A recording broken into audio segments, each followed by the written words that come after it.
Bonjour, mon nom est Régent Hamon et la vidéo que vous vous apprêtez à voir s'adresse à tous ceux et celles qui s'intéressent au judo et au jiu-jitsu pour des fins d'autodéfense. Cette vidéo s'adresse particulièrement aux élèves de technique policière qui suivent le programme de défense dans les combats corps à corps. Et pour éviter toute confusion, lorsque je porterai un judogi, je ferai les techniques demandées par le programme de technique policière. Lorsque je serai en t-shirt, je ferai des extrapolations, si vous voulez, des applications pratiques pour l'autodéfense qui dépasse le programme de technique policière. Donc, bon visionnement. On va commencer le document avec les projections de judo. Alors, en autodéfense, quand on utilise les projections, c'est pas pour s'engager dans un combat corps à corps avec quelqu'un. En fait, c'est pour l'amener au sol rapidement afin de le maîtriser. Quand l'adversaire est sur le dos, il perd beaucoup de sa mobilité. OK, alors à ce moment-là, moi, je vais en profiter pour lui passer un contrôle, un monotage. Okay. Première chose, on va montrer un peu l'aperçu général des projections du judo, des catégories de projections. Alors, on va y aller avec Simon. OK. OK. Alors, dans les catégories de projection, il y a projection de hanche. Quand on parle de projection de hanche, ça veut dire que quand l'individu est projeté, il tourne autour de ma hanche. Son axe de rotation sur moi, c'est ma hanche. Un exemple, ici, il y a Okigoshi. Alors, vous voyez que l'adversaire, le partenaire, a tourné autour de ma hanche. Un autre exemple qui est dans le programme, Koshi-Ruma, autour du cou. Alors, une autre catégorie de mouvement, c'est les mouvements d'épaule. Alors, l'individu va tourner autour de mon épaule. C'est le cas de Seoi Nage. Et mouvement d'épaule, on inclut également les mouvements de main. Exemple, Tai Otoshi, qui est aussi dans le programme. Okay. Ensuite, il y a les sutemi. Sutemi, c'est là où j'utilise mon propre poids pour amener le partenaire au sol. Exemple, Tomoe Nage.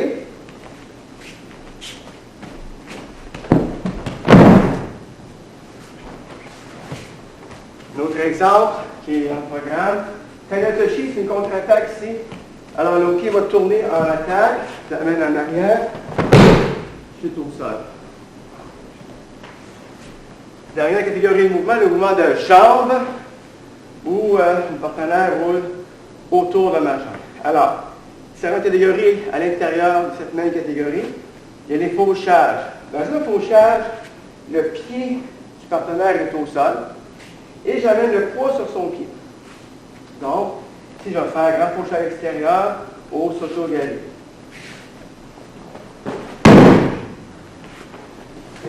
Alors, toujours sur sa jambe droite, je vais maintenant faire un balayage. Le balayage, c'est lorsque je vais faire de dos, c'est lorsque l'individu, exemple, avance, et son poids n'est pas sur le pied, mais j'avance son pied. Donc, c'est 1, 2, des Ashivara. Et, finalement, il y a des blocages. Alors, pour les blocages, alors que le partenaire avance, je vais bloquer soit son genou, soit sa cheville pour le faire basculer. Donc, si je vais faire comme un pas en arrière ici, et c'était Hisagoma, enroulement pour du genou. Dans la catégorie de mouvement pour les jambes, Kusotogake. Alors, on parle d'un accrochage de jambes. Alors ici, je vais tourner de dos à la caméra. Donc, il va avancer sur sa jambe ici, je l'amène à déséquilibre et je crochette sa jambe. Alors, c'était pour les différentes catégories de mouvement. Évidemment, avant d'apprendre à projeter l'autre, puis que l'autre nous projette, il faut apprendre à chuter. À sa prochaine section, les chutes. Alors, les chutes, ou en japonais, ukemi, l'apprentissage des chutes est important parce que c'est pour ma sécurité. Lorsque je chute, je ne veux pas me blesser. Et en plus, lorsque je fais chuter mon partenaire, je veux le retenir de sorte qu'il y a un minimum d'impact sur son corps. Alors, un autre point aussi, c'est que mieux je chute, et plus je suis à l'aise dans les mouvements de judo ou de jiu-jitsu en général, dans les projections. Il y a une corrélation entre être à l'aise dans les chutes et être à l'aise dans les projections. Alors, on va commencer avec les chutes de base au sol. Et après ça, on va aller les chutes roulées, les chutes debout. Pour comprendre la mécanique des chutes en judo, il faut comprendre qu'on frappe avec la paume de la main en entier. Le bras est tendu. Parce que si on plie le coude, on va se frapper le coude. Alors, pourquoi qu'on frappe le sol en judo? C'est que les tapis traditionnels de judo absorbent peu de choc comparé à un tapis de lutte ou un tapis de gymnastique.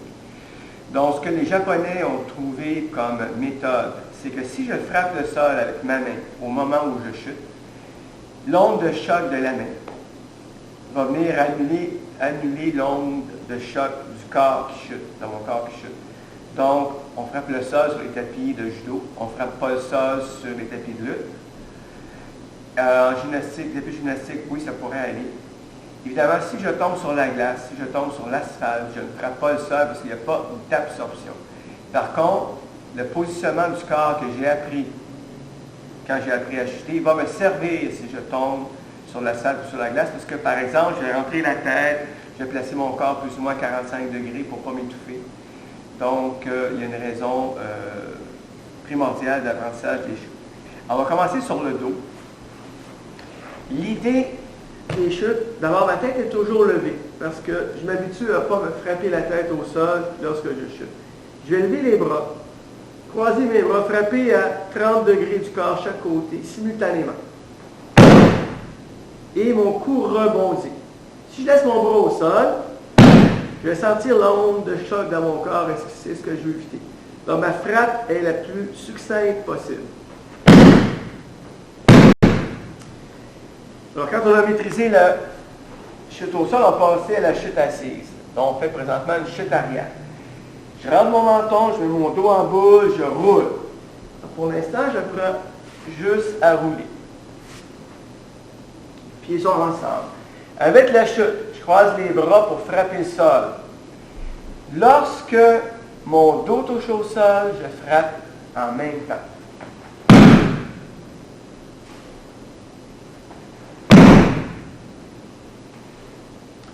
J'ai maîtrisé la chute assise, je passe à la chute en petit bonhomme, et comme tantôt, je vais mettre mon dos en boule, rentrer la tête, apprendre à rouler. Donc, je roule comme un ballon, je détends les jambes vont en arrière, retour.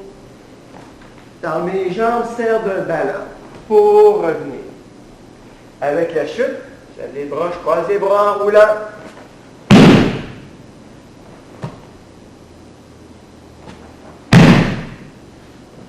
La phase suivante, c'est la phase debout.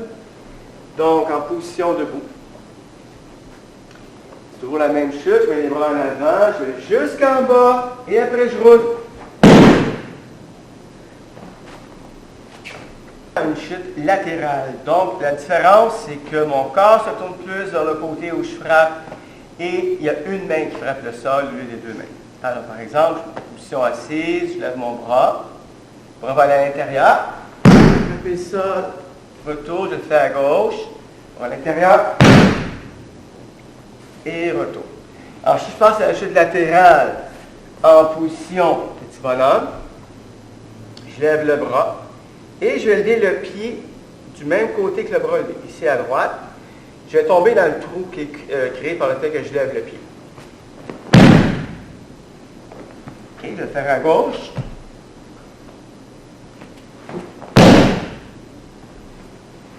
Alors, quand on a maîtrisé cette chute, on passe à la chute debout, latérale debout. Alors ici, je vais lever mon bras de côté, et le bras et le pied vont se suivre. Le bras et le pied se suivent. Donc, ici à droite, mon corps va tourner à gauche. Et je fais la chute latérale. Puis en l'air, retour, vers à gauche. Alors, quand je fais sur, par exemple, ici à gauche, mon bras droit est sur la cuisse, ça me permet de ralentir la chute. Alors, pourquoi on fait les chutes latérales? Parce que dans plusieurs prises, exemple avec mon hockey, je vais montrer au Sotogari. Donc, quand je fais la prise, vous allez voir qu'il va jeter d'un seul côté ici. Donc, son bras va frapper le sol. Voyez-vous, c'est la même position un peu que je viens de faire. Okay, il y a aussi les chutes roulées. Alors, les chutes roulées, c'est un apprentissage pour les projections par-dessus l'épaule, par-dessus l'âge. Donc, l'individu va tomber, boum, par-dessus moi. C'est bien le hockey. Alors, si je fais encore une fois, il pompe CEO inagé, vous allez voir cette position de jambe. Position de jambe, cette position de jambe-là, c'est celle-là que je vais travailler maintenant. Donc, je vais aller au sol. Je vais commencer au sol, mais le but ultime, c'est la chute roulée avant qu'on va voir dans quelques minutes. Alors, mon pied est tombé comme ça. C'est l'apprentissage que je veux faire. À gauche, à droite, à gauche. Pour y arriver, il y a un exercice qu'on peut faire. Je vais juste ouvrir les bras, je ne vais pas frapper le sol, je vais placer mes pieds largeur des épaules, genou droit au sol, pied gauche à plat. Je ne vais pas croiser mes jambes, je ne vais pas avancer mes pieds, mais vraiment les mettre sur la même ligne. Ma main au sol, ça va pousser, hop, et ici. Mes hanches, lève du sol et twist. Lève du sol et twist. Alors, si je ne faisais pas ça, mes jambes iraient trop loin, à droite et à gauche. Moi, j'ai mes jambes qui tombent devant moi. Alors, l'exercice de chute, c'est bras ici, je m'en vais à gauche. Stop. Je lève le bras gauche à l'intérieur, mes jambes verticales, twist les hanches, droite. La main frappe au même moment où les pieds arrivent au sol. OK. Quand on a compris la mécanique des pieds et des mains, on passe à la chute roulée proprement dite. Donc, pour la prendre normalement, je vais mettre mon genou gauche au sol, les deux mains au sol. La main gauche en appui, la main droite tournée vers l'intérieur.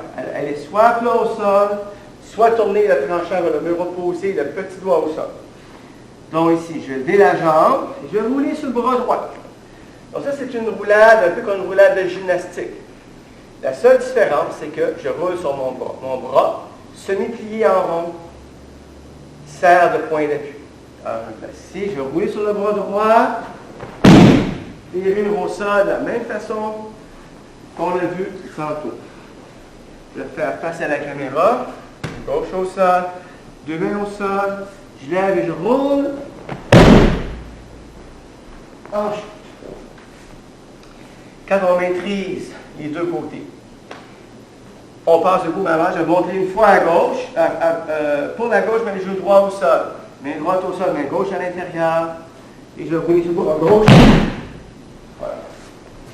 Alors, quand on a maîtrisé la partie à genoux, on passe à la partie debout. Alors, première chose, pied droit à l'avant, deux mains au sol. Je vais porter mon poids à l'avant sur le bras droit roulé. Chute au sol. Une autre façon un peu plus dynamique, c'est de rouler. Alors, prendre un élan sur ma jambe et revenir debout. Alors, je suis ici. J'avance mon pied droit à l'avant, je roule. Et je reviens debout. Dans la façon au judo de revenir debout, je ne plie pas ma jambe en dessous, comme ceci. Mais mes pieds arrivent bel et bien, comme on l'a vu tantôt, les genoux étant pliés, ça va servir d'absorption, donc de régulateur. Donc, je vais frapper le sol et me relever debout. Donc, je tape une fois à gauche ici, roule, et je reviens debout automatiquement. Et maintenant, il faut apprendre aussi à contrôler la chute du partenaire. C'est tout aussi important d'apprendre à chuter. Avec mon hockey. Okay. Alors, le premier exercice de chute à deux, c'est hockey met son genou droit au sol. Alors, hockey en japonais, en passant, c'est le partenaire. Moi, je suis tori. celui qui fait l'action. Alors, je vais ouvrir mes jambes pour être stable. Alors, ce n'est pas une projection, c'est un exercice. Je vais juste tirer ici où il va chuter. Il roule. Et, reste là, s'il te plaît. Lui, il a mis ses pieds exactement comme on vient de faire dans les chutes. Et moi, ici, ce qui est important, c'est que la main qui est au revers, je l'ai lâchée pendant sa chute et je t'ai retenir sa manche. Ça, c'est très important. On va faire encore un coup dans cette angle-là. Donc, ici. Vous allez avoir ma main ici qui va quitter, venir ici pendant la chute. Donc, je ralentis sa chute, c'est l'idée du mouvement. On va faire à gauche maintenant de l'autre côté. Évidemment, quand on tient à gauche, on appelle ça le kumikata. Donc, on inverse les mains. Là, je suis à gauche et la main droite sur son manche gauche, la main gauche à son revers droit. Je rouvre les jambes pour être stable. Je tire. Je tiens la chute et retourne. Alors, comme première projection du judo, on va faire uki-goshi. Alors, uki, ça veut dire flottant, flotter. Goshi, hanche. Hanche, flotter, hanche flottante. Alors, mon partenaire ici. La raison pour laquelle je montre uki-goshi en premier, parce que uki-goshi n'est pas au programme des techniques policières, c'est juste que c'est, dans le fond, uki va tomber un peu plus haut que tantôt quand on était à deux mains, le genou au sol. Alors, ce que je veux faire, c'est, quand je vais projeter uki, son pied ici, mon pied droit va toujours rester au sol pour les premières projections. Donc, moi, je peux le retenir avec ma main dans le dos pour ralentir sa chute. Puis lui, il ne tombe pas vraiment de haut. Je ne le soulève pas du sol dans les premiers temps. Alors, on se prend en kumikata à droite. Il a les pieds ouverts. Alors, c'est important, lui, uki, il a les pieds ouverts plus que la largeur des épaules. Ça me permet de travailler. On verra pour Ippon Seoi Nage les différentes façons de bouger les pieds. Alors, brièvement, ici, c'est que j'amène mon pied droit avec environ 15 cm de son pied droit en diagonale, et en même temps, je tire le partenaire. Je tourne le poignet, je tire le partenaire. Okay? Ensuite, je passe, dès qu'il est sur la pointe des pieds, je passe la main dans le dos, à plat sur la ceinture, je pivote. Mes deux pieds maintenant regardent devant et sont parallèles à ses pieds. Ma hanche est à 45 degrés et je vais tirer contre ma hanche pour faire un mouvement de hanche. Notez encore une fois que son pied va rester au sol pour les premières chutes qu'il fait. Ici, je tourne mes épaules et ma tête dans la gauche et je retiens sa chute. Alors, à aucun moment, mon uki n'a monté en l'air pour les premières projections. Je vais le refaire dans un autre angle. Donc, 1. Tire uki, main sur la ceinture ici.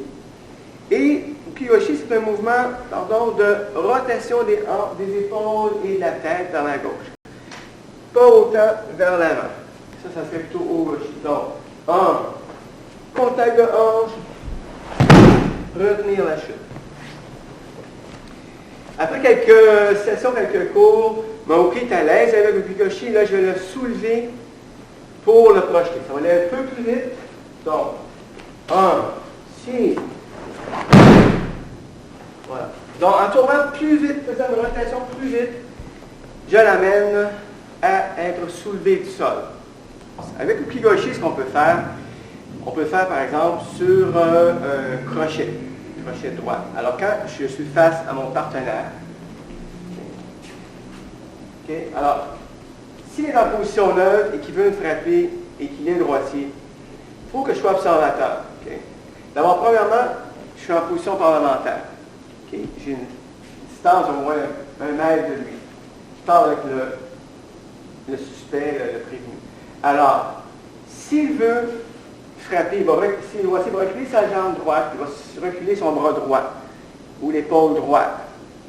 Ça déjà, c'est l'indication qu'il veut me frapper. Alors, dès que son signal est fait, moi, je recule ma jambe droite, je lève mes mains. Okay? Alors, si il attaque avec un crochet, je bloque son bras à la hauteur du coude. Okay? Immédiatement, coup.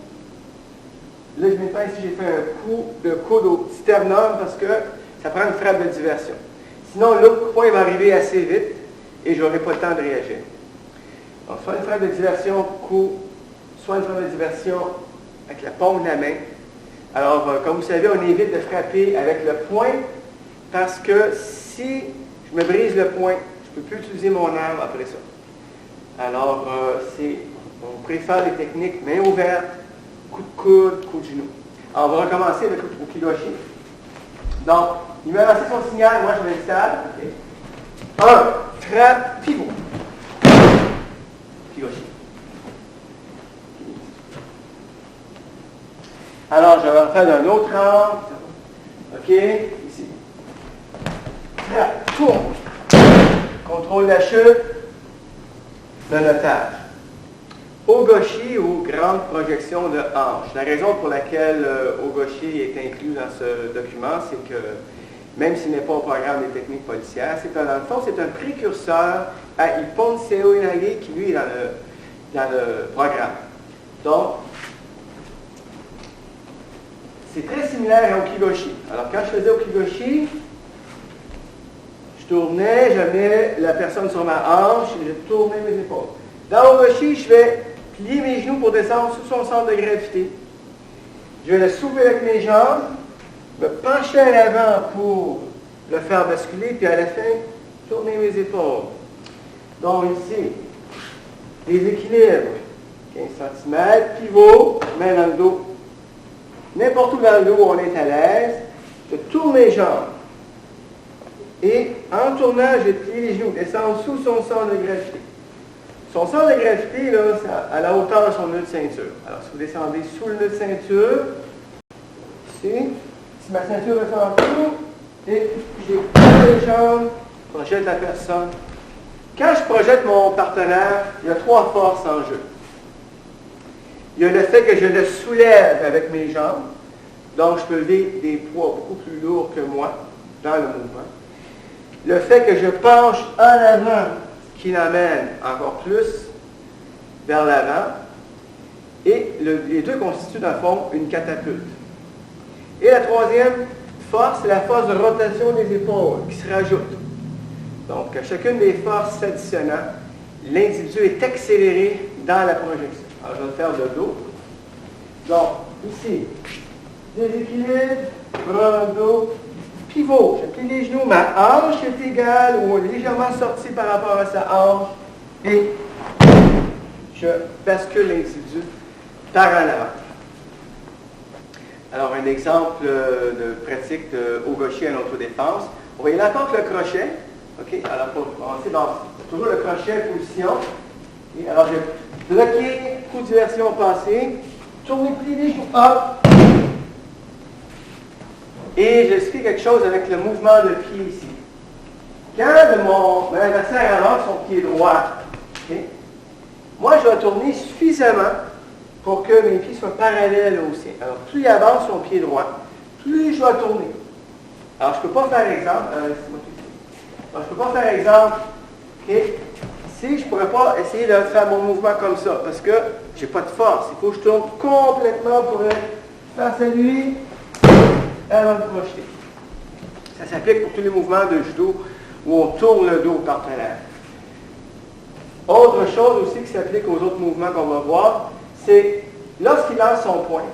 Okay? Ça se peut que l'autre poing, vous n'avez pas le temps de faire votre coup de diversion, que son autre poing arrive tout de suite. À ce moment-là, je me cache. Je rentre dans la personne ici, la tête collée sur son épaule, pour que le poing passe derrière ma tête. Okay? Alors, à ce moment-là, je n'ai pas eu le temps de faire mon coup de diversion, parce que ça allait trop vite. Alors, on va faire encore. Ici. Là. Là, je peux continuer. Okay? Là, je peux y aller après. Donc, je suis déjà placé. Sauf que je suis rentré dans lui pour fermer la distance, pour ne pas avoir le coup de poing dans la figure avant de passer ma projection. Une autre façon de faire Ogoshi, exemple, il voudrait saisir autour de la taille. Je pourrais ouvrir ses bras, mettre la main dans le dos, pivoter, faire jeter la personne. Troisième façon, il va me prendre à la prise de l'ours par-dessus les bras, ici. Alors, mes mains sont libres.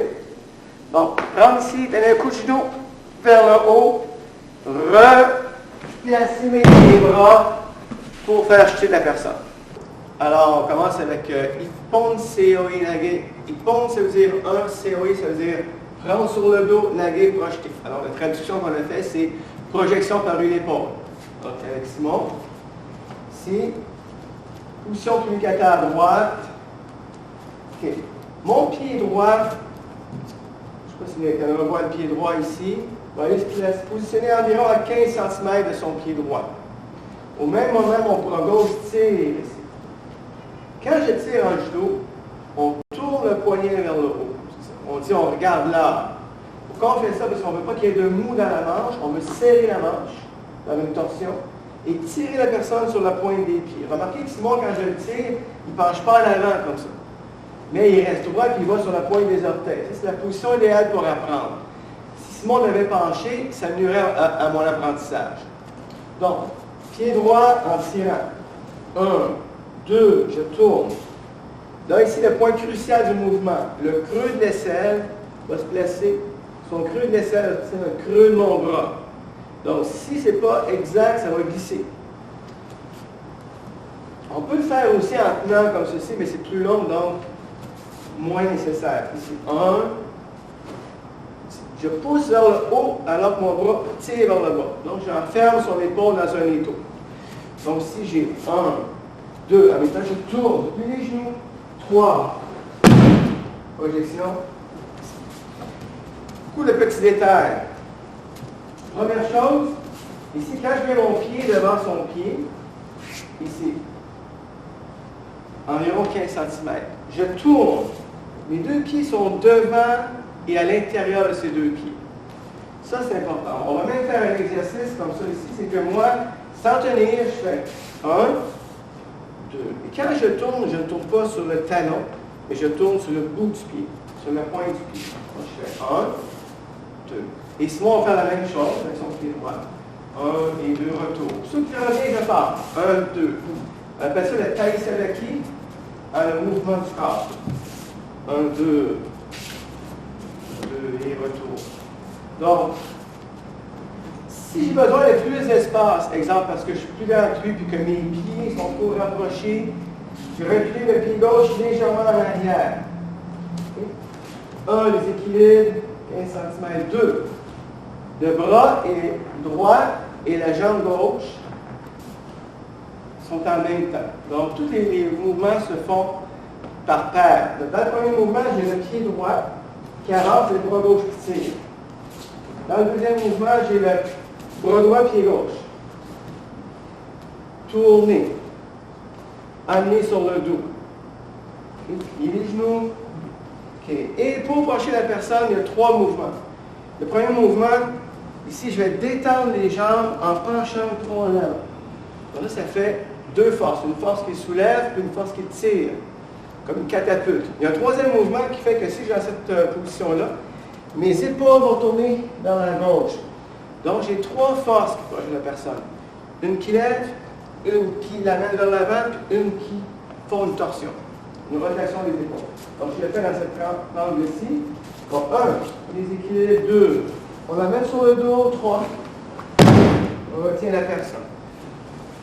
Même si je tiens Simon ici, en haut, au moment où il chute, Simon, je vais saisir l'épaule pour ralentir sa chute. Cette main-là va tenir aussi. On va faire un autre angle. Donc ici. Bon, là, Simon, le partenaire, c'est important ici. Ses pieds sont ouverts plus que la largeur des épaules. Ça travaille mieux pour les deux. Si ses pieds étaient plus renfermés, tout près, ça travaillerait moins bien pour moi. Donc ici, 1, l'équilibre, 2, tourne. Là, mouvement des pieds, regardez bien les pieds ici.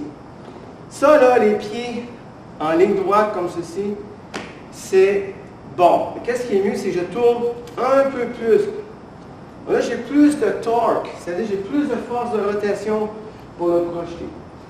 Et le contraire est vrai. Si je tourne moins, comme ceci, là, j'ai beaucoup moins de force de rotation. Ça, c'est bon, je suis égal, parallèle à ses pieds. Ça, c'est mieux parce que j'ai un peu plus tourné comme ça. Donc, on le refait. 1, les équilibres, 2, 3. Projeter la personne. Alors, vous voyez, il y a 3 phases. Il y a une phase de déséquilibre, qu'on appelle le kusushi en japonais. Il y a une phase de placement du corps, qu'on appelle tsukuri en japonais. Puis il y a une phase de projection, à proprement parler, on appelle le gake en japonais. Maintenant, les 3 phases, là, je les fais quand on enseigne, on sépare les 3 phases. Dès que vous commencez à maîtriser les phases, la technique, vous mettez ça dans un seul mouvement. Okay? Sinon, c'est trop long. Donc, au lieu de faire 1, 2, 3, okay, je ferais ce qu'on appelle des uchikomi. Ça veut dire que je rentre, le plus rapidement possible et on contrôle la personne. Juste pour peut-être une vous rigoler, je vais leur faire à cet angle-là. Donc, 1, j'ai déséquilibre. 2, je place. 3, contrôler la personne. Et ensuite, on va passer à le même mouvement en reculant. Donc, lorsque je recule 1, 2, 3, je vais avancer l'autre pied. Donc, ici. Là, je vais faire ça à Simon. Juste tout le monde regarder les pieds. Donc, 1, 2. Je tourne le pied vers un mur opposé, j'avance l'autre pied à côté. Donc, la différence que ça fait ici, c'est que lorsqu'il avance, ok? 1, 2, je tourne et j'avance légèrement mon pied pour ajuster. Si je devais tourner directement comme ça, je serais déphasé par rapport à lui. C'est pour ça que je recule ma jambe en ouvrant le pied et non pas au complet. Et j'avance mon autre jambe ici. Ce qui l'amène à déséquilibre encore plus. Donc, on va faire un reculant. 1, 2. Je tourne. J'avance en pliant les genoux. Contrôle la chute. Je vais le faire dans un autre angle. Ici. 1, 2. Je tourne. J'avance nos pieds. Contrôle la chute. Donc, ça, c'est pour Ippon Seoi-nage. Alors, juste un ajout, finalement, pour Ippon Seoi-nage, c'est que les différences de grandeur, parfois, posent un problème. Je vais essayer de vous donner des conseils là-dessus. Donc, si je suis vraiment plus petit que mon partenaire, ça va beaucoup mieux si, au lieu de tenir sous sa manche, je tiens au-dessus de son épaule, ici. Quand je vais tirer, je vais serrer ici, je vais pousser contre mon bras, ça va serrer son épaule. Sinon, qu'est-ce qui arrive quand on est petit contre un grand? C'est qu'on passe sous l'épaule, on passe tout droit parce qu'il est trop grand l'individu. Donc, en tenant ici sa manche près de l'épaule, sur le dessus, j'enferme les taux sur son épaule. Donc, l'individu va suivre. Notre particularité, c'est que si au contraire, je suis beaucoup plus grand que mon adversaire, c'est difficile. OK, donc mes genoux au sol, par exemple. OK, donc si j'étais comme ça, je vais passer les ponts. Ici, c'est dur parce que, qu'est-ce qui se passe, c'est qu'il faut que je soulève le sol, au lieu de faire juste rouler. OK, donc, ce que je vais faire, si je suis plus grand que l'individu, c'est que ici, je vais mettre mon genou au sol pour descendre mon centre de gravité. Alors, je vais faire une fois ici. Donc, les équilibres. Le mouvement est le même. OK? Alors, ça peut paraître un peu difficile au début, mais souvenez-vous que l'idée, c'est de partir de la même façon, plier les genoux, mais au lieu d'arrêter ici, je continue le genou droit au sol et j'enroule la personne par-dessus mon épaule. Alors, je vais faire une autre fois ici, le dos comme ceci. Alors, déséquilibre, engagé et continuer le mouvement au sol. Dans l'autodéfense, on revient souvent au crochet. Alors, le crochet, c'est dans les techniques policières au programme. Alors, encore une fois, je me positionne, je bloque, je frappe, pivot, et je bloque la personne. Alors, vous avez vu ici qu'après avoir bloqué, j'ai saisi son bras en tournant, bien serrer l'épaule et projeter la personne. Alors, on va y aller à gauche. Pourquoi? Parce que, évidemment, les coups de poing, ça arrive de la droite et de la gauche. Il faut vraiment être bon des deux côtés. Alors, notre position.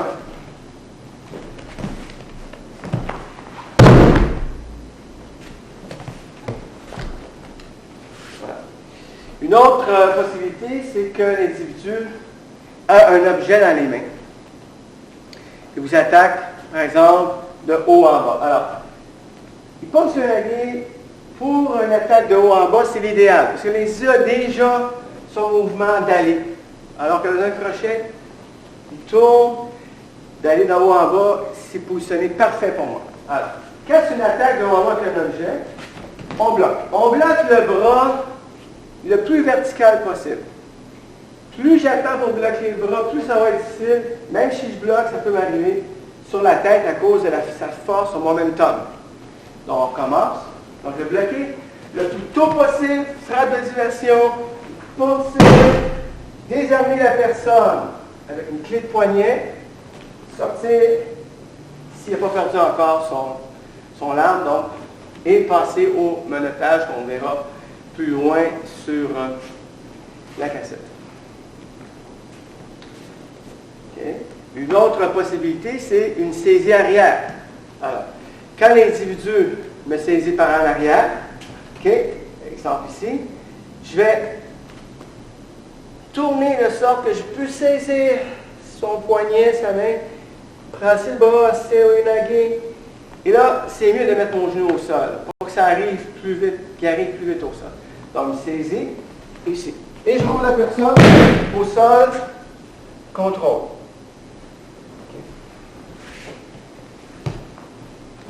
Ça se peut, je ne sois pas capable de me desserrer. Alors, si la personne me saisit par en arrière et j'ai la misère à desserrer, je peux tasser mes hanches, coup de tranchant dans les parties. Coup de tranchant dans les parties, aussi long, de nombre de fois que c'est nécessaire, ou coup de pied sur son talon, avant de passer à la prise proprement dite. Une autre possibilité pour répondre à Seoinage, c'est quand l'individu vous pousse à deux mains. Donc, il vous pousse à deux mains, il charge. Okay. Alors, je défais ses bras et je l'embarque sur Seoinage. On va aller pour le faire. Okay.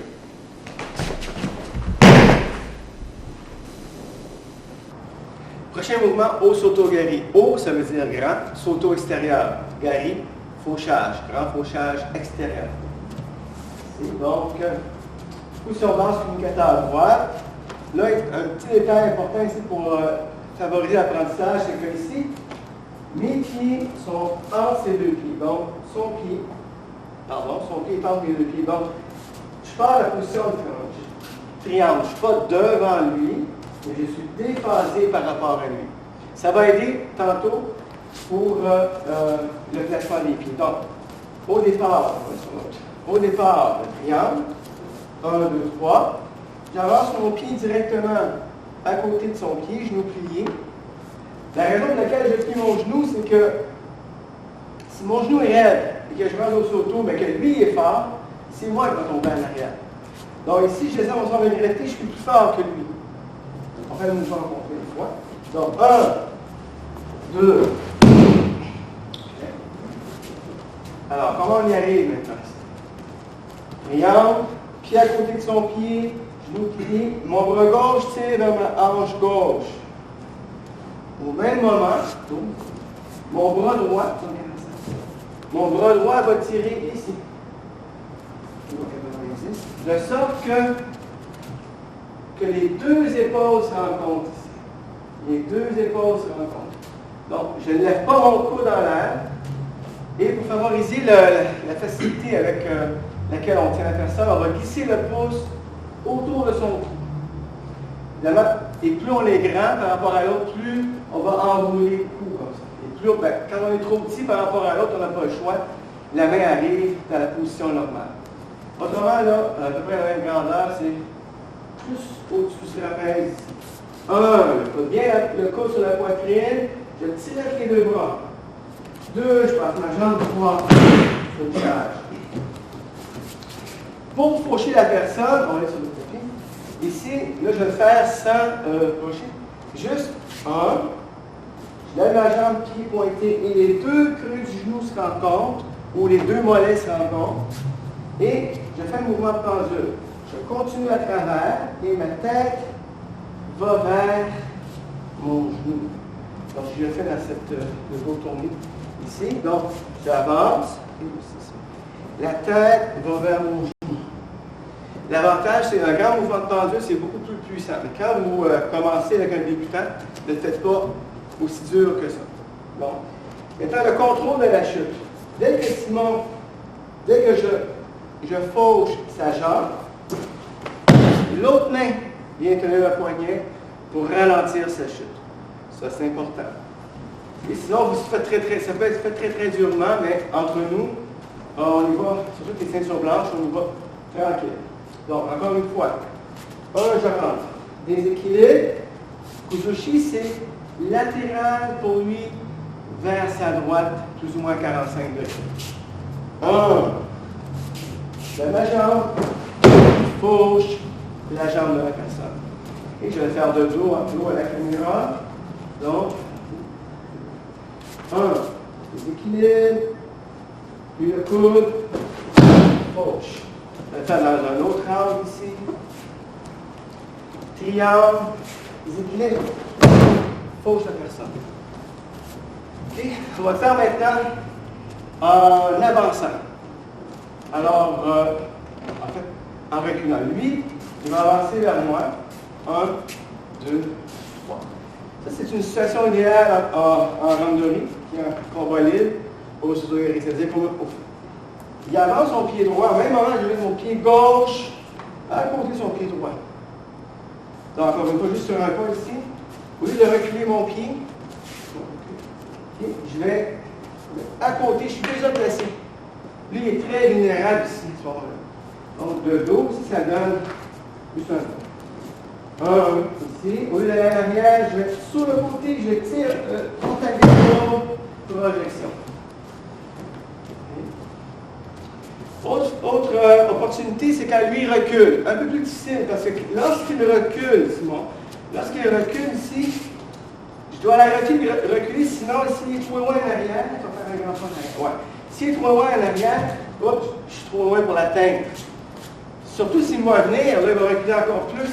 Sa jambe, impossible. Okay? Donc, s'il est en train de reculer, il recule, je ralentis en tirant un peu. Okay? Je fais un grand pas, parce que je n'ai pas le choix, vu qu'il est loin, je fais un grand pas, je me tire sur mon épaule, projection. Donc, encore une fois, ici, il est en train de reculer. Je fais un grand pas à côté, fauchage de la jambe. Autodéfense avec Osozogari. Alors, ce qu'on peut faire ici, exemple, contre un crochet encore une fois. Ici, coup, donc sa tête est déjà par en arrière, je ramène son bras et je tire ici, au sol. Juste un petit détail qui peut aider aussi, c'est que, mais encore ici. OK, donc le coup, on est d'accord, sa tête penche par en arrière. Tout de suite, je vais aller autour de son cou, le coude le creux de son cou pour le tirer en déséquilibre. Donc ma main va frapper, glisser, aller autour de son cou. Encore une fois, la main va frapper, glisser, aller autour du cou et tirer ici vers moi. Chute au sol, contrôle au sol, ce crochet. Une autre possibilité, sur un point en direct cette fois. Donc, point direct, j'évite de côté. Je passe le bras droit ici à l'intérieur et je contrôle sa tête et son épaule. Comme pour tantôt, le bras est autour du cou, serré, je déséquilibre la personne. La main gauche peut servir soit à pousser sur le dos, soit à frapper au côte et enchaîner au sol. Donc, encore un coup ici. Sur un direct, évite, passe la main, pousse ou frappe dans les côtes et au sol. Alors, Osozogari, sur les contrôles articulaires debout, par exemple, je fais une escorte sur mon partenaire, il fait un tiré. Donc, je passe à la pince, bien contrôlé, tourner. Quand j'arrive dans la position ici, mais sur la tête, monsieur, croisez, ouvrez vos pieds. OK. Si je suis faible à la clé, ou si le partenaire est fort, qui essaie de sortir. Aussi, il va dans sa poche chercher un objet. Et je veux me séparer de lui parce que, pour avoir un couteau, je vais mettre ma main ici sur le cou. Et je vais passer au Osotogari ici. Je vais lâcher sa main au moment où je vais faire Osotogari. Donc ici, on recommence. Là, je vais chercher un objet. Ça. Donc, Osotogari pour la pince. Une autre possibilité, Osotogari sur ou Degarami debout qu'on fait dans le dégagé. Alors, si je passe à l'escorte et mon partenaire avance, il fait un dégagé, je passe la clé au Degarami. Je passe la clé au Degarami. J'arrive ici, il est trop fort. Okay. Alors, il est trop fort, je vais m'aider un peu, mon pied, je vais l'avancer à côté de son pied pour Osotogari. Je vais poser la jambe pour ça. Alors, je suis déjà placé pour faire un contrôle articulaire. Monsieur, tournez sur le ventre. Alors, on va refaire un peu en vitesse réelle. Donc, sur dégagé, ça, sur le ventre. Prochain mouvement, Tai Otoshi. Alors, Tai Otoshi, Tai, ça veut dire le corps. Otoshi, ça veut dire renverser, faire chuter le corps. Donc, Simon. Alors, ici, le mouvement se fait en déséquilibrant la personne, pivotant sur nos pieds et retourner la personne. Donc, c'est un mouvement de bras judo. Et ce n'est pas un mouvement de hanche, il n'y a pas de contact de hanche avec la personne. Alors, comment on fait? Ici, le porte tourne. Le premier pas, on va le faire contrairement à d'autres mouvements où on tourne le dos. On fait au centre de ses pieds, mais pas là. Mais comme s'il y avait à fond un 15 cm minimum entre ses pieds et mon pied. Deuxième pas, j'allais à l'extérieur de ses pieds. Les trois pieds ici sont presque en ligne. Et mes pieds sont plus ou moins largeur de mes épaules. Là, ici, ce bras-là, c'est bien important. Il est à 90 degrés. Si je plie ce bras-là, il va venir vers moi, je ne peux plus faire le mouvement comme ça. Je regarde à 90 degrés et j'amène mon hookey vers l'avant droit. Ensuite, je lance ma jambe ici. Ma jambe est sous son genou et je bloque son tibia avec mon mollet. Mon talon est levé. La raison pour laquelle mon talon est levé ici, c'est que quand je suis ici, s'il tombait sur ma jambe, mon genou va plier. Si j'ai le talon à plat au sol qui tombe sur ma jambe, mon genou va aller à l'intérieur, je vais me blesser au genou. Donc, on lève le talon, ici, là. Et les deux jambes sont pliées. Et ça sert d'amortisseur, comme ça. Les deux genoux sont pliés. Donc, on fait de ce côté ici maintenant. Premier fois au centre, déséquilibre. Là, c'est important de constater que ce bras-là aussi tire cette fois. Contrairement à l'hippon, ce bras-là a un rôle à jouer. Il tire en haut. Il est ici, il tire aussi. Le genou avant est légèrement plié. Pivot. J'amène mon partenaire de poids ici idéalement. Donc, moi, là, quand je tourne, je fais une spirale vers le haut comme ça. Je me redresse. Okay? Je ne suis pas penché, je ne suis pas collé sur lui. Je me redresse, je suis droit et je l'amène droit en avant. Et je bloque sa jambe et proche de la personne. C'est ça? Je bloque la personne. Contrôle la chute. Donc, la jambe droite peut aussi, ici, là, servir de pousser pendant la chute pour accélérer sa chute. Donc, je le fais avec la chute, peut-être plus de 45 degrés. Lui, Simon, c'est largeur des épaules, ses pieds.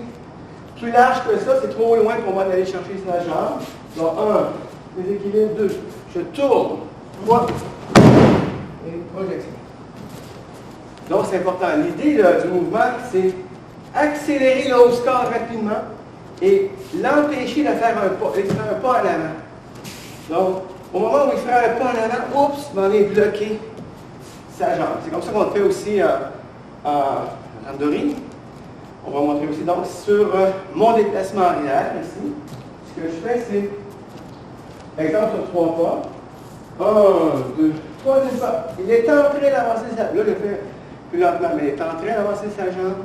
Et je vais bloquer sa jambe. Ok, on fait une chute. Donc, 1, 2, pivot, on lance. Okay, l'idée ici, lorsque je pivote, sur 3 pas, regarde, 1, 2, je tourne ici, je continue à l'accélérer. Okay? Donc, je ne bloque pas. Et à la dernière seconde, je bloque. Donc, 1, 2, je tourne, je continue à accélérer. Donc, pendant une fraction de seconde, il va passer la verticale et boum. On fait chute. 1, 2, pivot, chute et on tourne là-bas. Autodéfense sur tête. J'ai quelques exemples. Un exemple concret ici qui m'est déjà arrivé, c'est prendre un individu qui essaie de s'enfuir. Et puis, il revient avec moi à l'autre bord, il veut me pousser. Je coupe à l'intérieur ici et ici. Donc, dans le fond, ce que j'ai fait, c'est que lorsqu'il me pousse, je bloque à l'intérieur. La main droite va se placer dans le creux de son coude ici. Quand on se fait vite, ça peut être aussi bien l'avant-bras, parce que des fois, on peut manquer ici. Alors, le reste, c'est comme un dessus, j'accélère le corps, son tronc vers le haut, et je vais bloquer sa jambe. Et la chute est assez dure pour le partenaire, merci. L'autre façon, utile en technique policière, c'est sur rebousser. Alors, rebousser, c'est le mouvement que vous faites lorsque votre partenaire fait une poussée dans les cas d'escorte. Donc, dans le cas d'une escorte ici, il pousse vers moi, okay, j'allonge son bras. Okay. Mais là, le partenaire est fort encore. Il ne va pas au sol, parce que je vais le faire trébucher dans le fond. Je vais bloquer non pas une jambe pour l'instant, mais sa première jambe ici. Juste ça ici. Et je vais l'amener au sol. Donc, ça peut, il peut devoir le faire une, 2 ou 3 fois. Donc, encore une fois ici. Okay, je pousse. Je vais pas au sol. Ici. Autre possibilité, ici un peu plus engagée, c'est que sur le même mouvement, sur rebousser, j'enchaîne ici. Ça ne fait pas. Okay? Il n'y a pas aucune réaction, elle est trop forte. Je vais bloquer l'autre jambe. Et je vais bloquer l'autre jambe ici. Donc, c'est un taïtoshi à gauche. Alors, ici, encore une fois, escorte, pousse, au sol, ne marche pas. Un, et on y va, 2 ici, au sol. Koshi Guruma. Koshi, ça veut dire hanche. Donc, goshi ou koshi, c'est hanche. Guruma, ça veut dire roue ou enrouler. Donc, enrouler les hanches où la personne roule autour de nos hanches. Alors, koshi Guruma, mouvement de hanche. Distance ici, toujours pour mieux fonctionner. Pied droit, 15 cm en tirant dans son pied droit. Je regarde là, bras gauche surtout tiré. Je vais lâcher ici la main. Et au lieu d'aller comme c'est ici, la main va aller autour du cou. Au fur et à mesure que je tourne, au fur et à mesure, j'enferme sa tête contre ma poitrine. Donc, dans le fond, c'est pour l'obliger à aller vers l'avant comme ça. Donc, sa tête, j'enferme ici. Pour cette raison-là, ma main ne va pas aller sur l'épaule, mais bien en haut, ici, et tirer vers ma poitrine. Donc, toujours la distance. 1, déséquilibre. 2, je rentre, je tourne.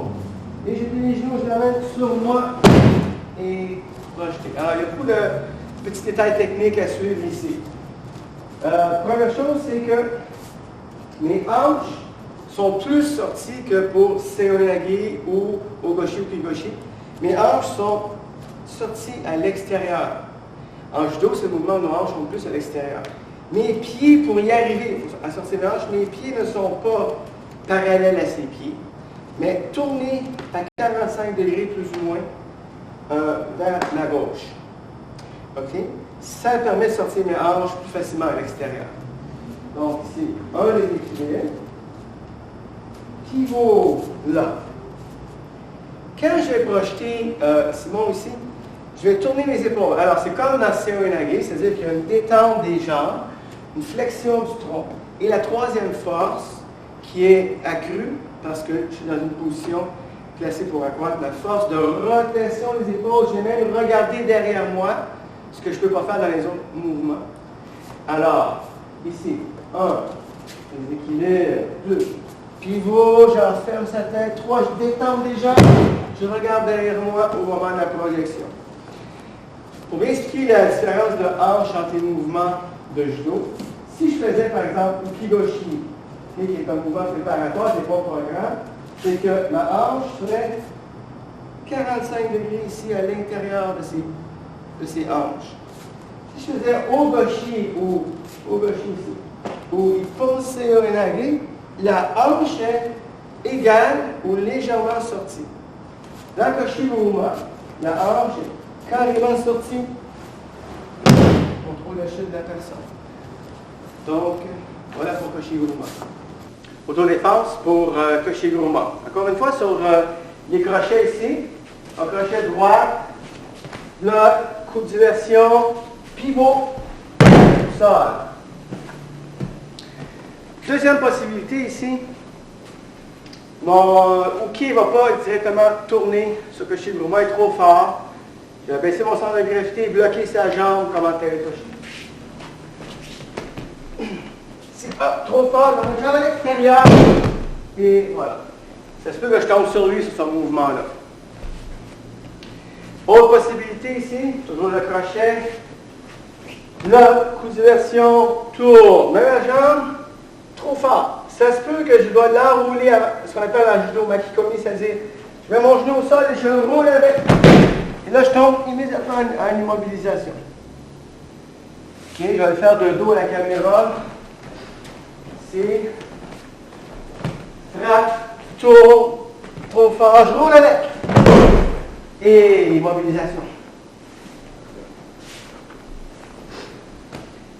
Une autre possibilité pour Koshi-Guruma, toujours en crochet.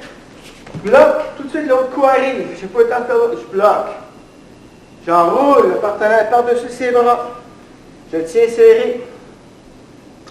Qu'est-ce qui peut se produire si les coups de genoux s'en viennent? Alors, avec cette main-là ou avec l'autre main, je vais tendre mes mains en dessous pour bloquer les coups de genoux. Okay? Et je connais la tête le plus possible contre lui pour éviter les coups de tête en même temps. Donc, donne les coups de genoux, parfait. Donc, lui, il distrait lui-même sur ses mouvements.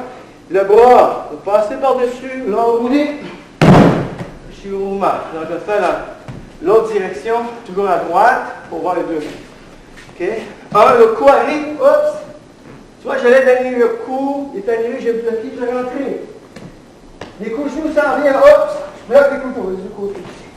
Je bloque les coups de genoux avec mes mains, tourne la personne, tout ça. Course auto-gari, petit fauchage extérieur. Cours petit, sauto extérieur, gari, fauchage. Alors, comment on le fait? Je vais tourner autour de la caméra pour que vous voyez mieux. Donc, au départ, encore une fois, j'ai une position de triangle. Son pied est entre les deux pieds. Comme on faisait pour Osoto-Gari tantôt. Mais j'ai demandé à Simon d'avancer son pied droit en avant parce que ce mouvement-là se fait sur le pied droit avancé. Donc ici, ce que je vais faire, c'est que je vais passer à 90 degrés par rapport à Simon. Je vais la mettre mes mains en déséquilibre sur ses talons et je vais faucher le pied. Alors quand on fauche, quand on fauche ici, on tourne le pied en cuillère au maximum. Et je vais faucher son talon. Donc, je fauche son talon et je fauche dans la direction de ses orteils. Donc, je l'amènerai, je ne pas tomber, sinon je l'amènerai en déséquilibre et je pousserai son talon. Donc, c'est l'idée du mouvement. Alors, ici, je le fais. Donc, communicateur, je passe à côté, je la mets sur les deux talons. Okay? Je contrôle la chute de la personne. Okay? Alors, on verra là, dans la deuxième cassette, là, tous ces mouvements, comment on les applique pour le métier. Mais pour l'instant, c'est du mouvement strictement technique. Donc, position du triangle, je passe à 90 degrés, je la mets sur les deux talons, fauche. C'est encore. Donc, position du triangle, 90 degrés, mes deux mains l'amènent ici. Je l'amène sur les deux talons, je contrôle la chute. Et c'est pour cette course auto-gari. Alors, on fait la course auto-gari en déplacement arrière maintenant.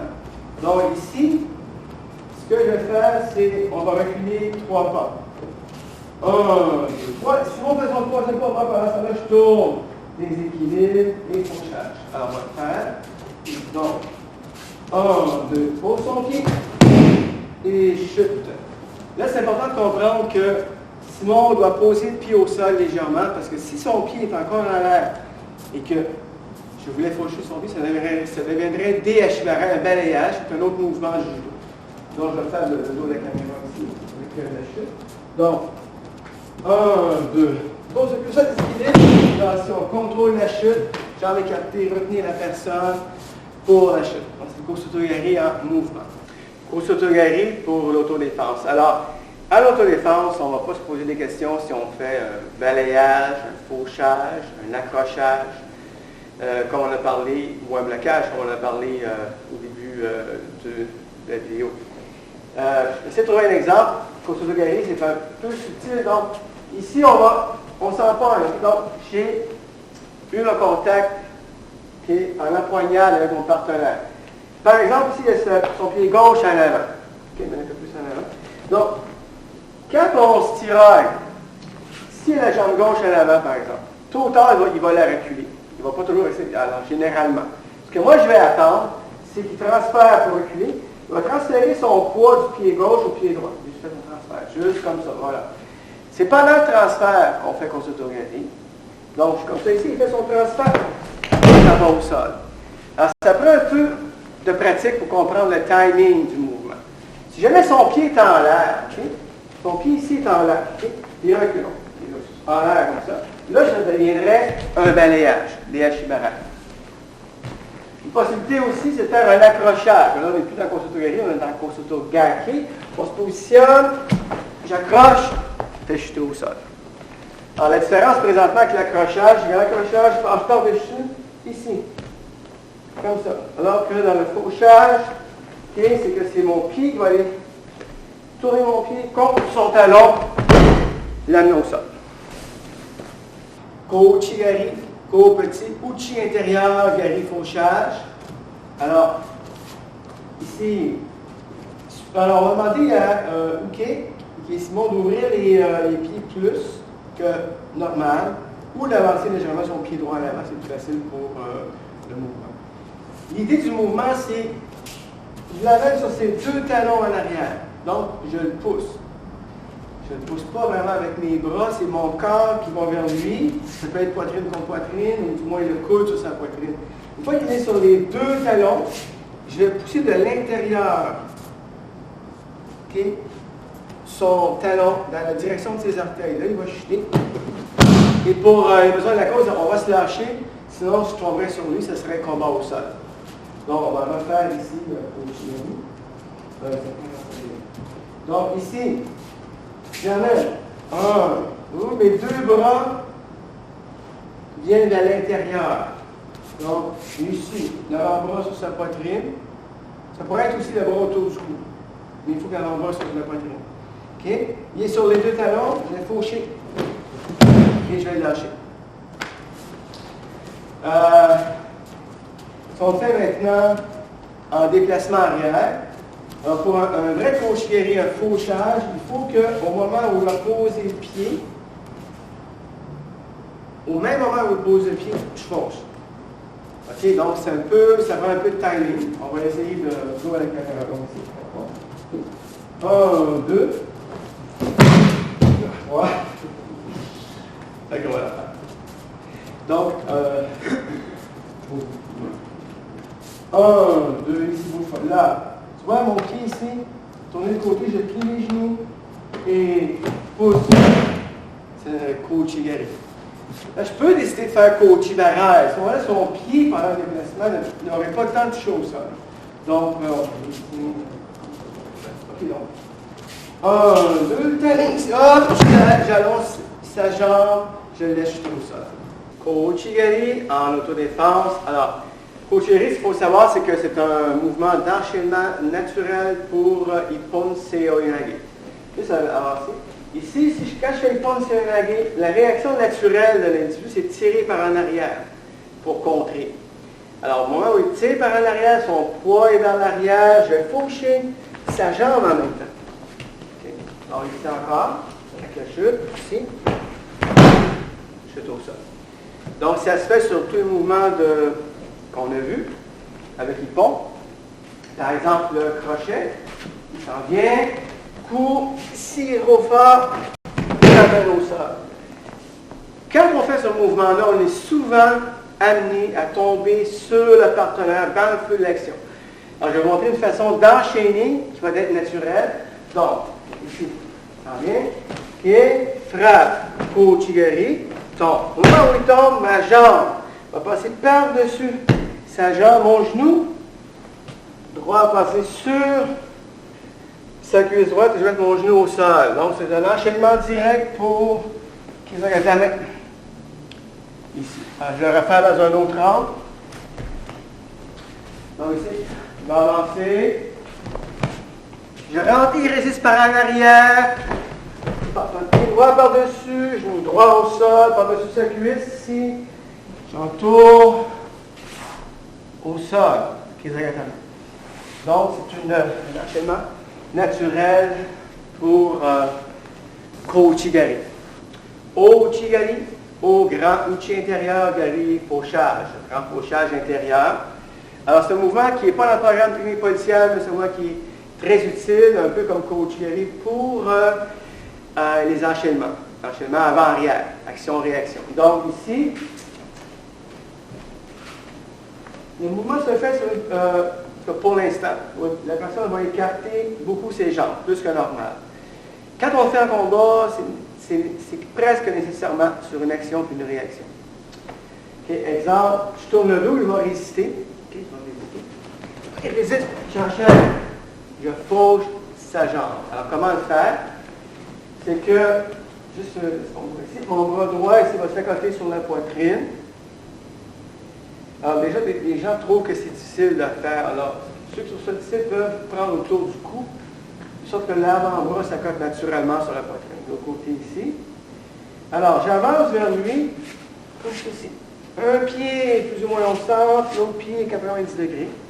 Puis les genoux, parce que je vais passer sous sa hanche pour faucher l'autre jambe. Donc, je passe ici. 1, 2, je ramène son bras ici, je l'amène sur les talons. Alors, je peux le lâcher. Sinon je vais tomber sur lui. C'est ce qui arrive aussi en combat. Donc ici, il y a des jambes. Alors, juste le mouvement de jambes ici, c'est ça ici. 1, 2. C'est un peu comme un escrimeur. Quand un escrimeur fait ça ici. Sauf que quand j'arrive ici, je vais tourner mes hanches. Mes orteils vont frôler le plancher, je vais faucher son mollet ou son genou. En continuant à tourner mes hanches ici, pour donner plus de force au mouvement. Donc ici, 1, 2, je vais mettre sur les talons. OK, voilà. C'est un autre angle ici.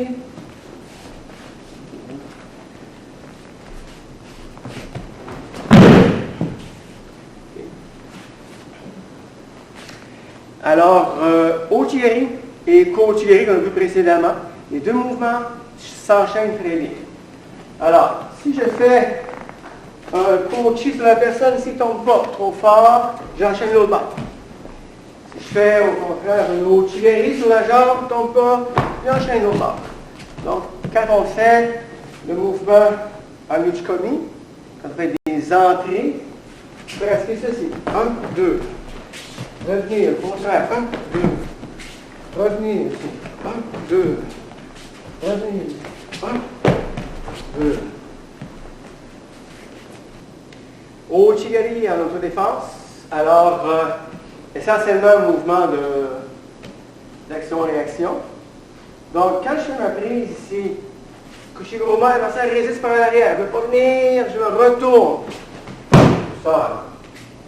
Même chose pour Ogoshi. Alors, je rentre au Goshi, il résiste par en arrière au Kiyoshi. Ça. Comme j'expliquais tantôt, très souvent, ce mouvement-là, on est entraîné avec la personne au sol. Alors, qu'est-ce qu'on va faire quand ça arrive? Je vais tourner de côté. Ici, je vais mettre un cocher de gourmand, il va rester par en arrière, au sol ici. Alors, je vais passer sur un côté ou sur l'autre. Là, je vais passer à sa gauche. Et ça va être comme que j'ai fait tantôt pour Kouchigari. Donc, il faut que ma jambe passe au-dessus d'une de ces deux cuisses. C'est celle qui est la première. Alors, une autre possibilité, j'ai passé tantôt au-dessus de la jambe droite, là, j'ai passé au-dessus de la jambe gauche. Même chose ici, je vais faire un Kushigoma résiste par en arrière, Rochikali, je passe mon genou, l'autre bord. J'ai entouré sa tête tout de suite, passer ma jambe ici.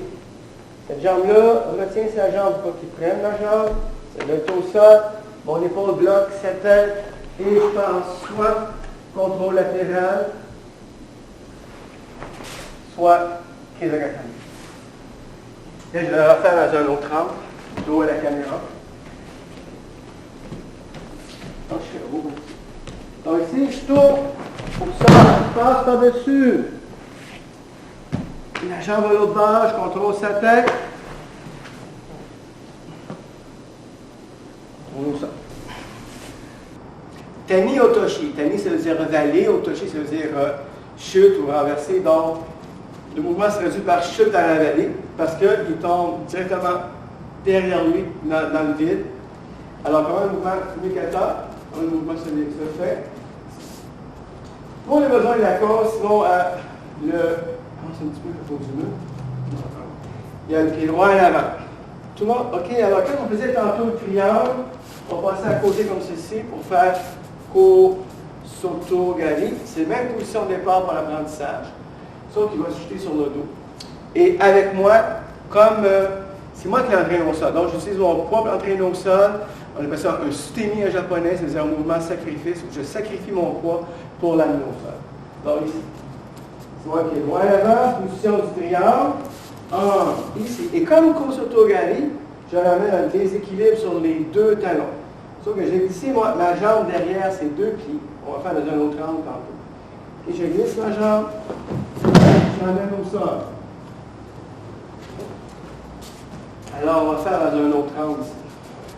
Donc, il y a le pied droit en avant. OK? Position du triangle. Tour, déséquilibre sur les deux talons, je glisse et je l'amène au sol. Donc, à la fin, moi, je me retrouve comme pour une position chute latérale. Lui, je suis directement sur le dos. Il tape avec sa main gauche. Mais moi, c'est comme une chute latérale. Je suis sur le côté. Et on appelle ça un yoko-stémiosa technique de stémie latérale. Pied à plat, j'ai entendu ici, et je l'amène ici. Okay? Et je rentre mon coude et je rentre son coude à l'intérieur pour qu'il tombe sur le coude. Et je fais comme ceci. Donc, c'est un yoko-stémiosa. On va le refaire ici. Comme ceci. Donc ici, lorsque je passe ici, à 90 degrés, j'amène son coude à l'intérieur et je le déséquilibre vers l'arrière. Et au fur et à mesure que je tombe, j'amène son coude à l'intérieur ici. Pour être sûr qu'il ne tombe pas sur le coude. Mon propre coude va à l'intérieur aussi. Donc je le fais ici, triangle. 1, 2, déséquilibre arrière. Je viens au sol avec mon poids, je me tourne de côté.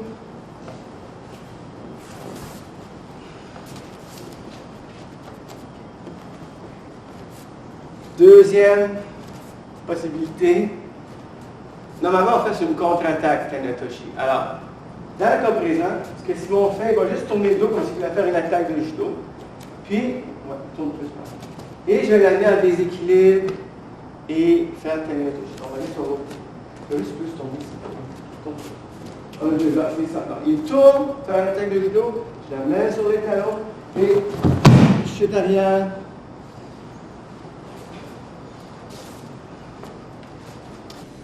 Tanetoshi, pour l'autodéfense, vous vous souvenez que Tanetoshi, c'est un mouvement naturel de contre-attaque sur un individu qui nous tient, qui tourne le dos. Donc ici, dans l'exemple, l'individu va faire Koshiguruma mon tour ici, je bloque, pourquoi? Alors, voici, je bloque sa jambe, je m'en vais sur le dos. Si l'individu tient ses mains, tient la tête ici. Okay? Je remonte sur lui tout de suite, je pousse son visage avec ma main. Et je tiens son bras ici, je vais passer mon genou par-dessus le visage, au sol. Là, ici, je plie l'épaule pour l'individu et je l'amène dans le dos. Alors, tourne sur l'avant. Sur l'avant. Et sur la nuque, pied croisé.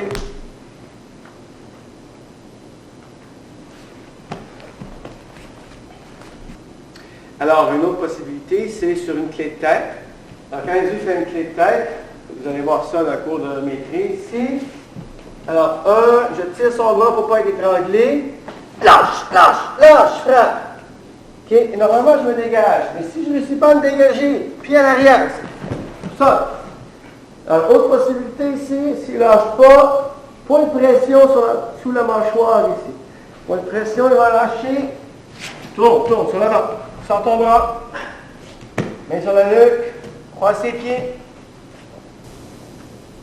On va passer au contrôle articulaire à partir de la position debout. Là, donc, quand je parle de contrôle articulaire ici, je parle d'amener la personne au monotage. Alors, dans le cas actuel, si je veux projeter mon pied,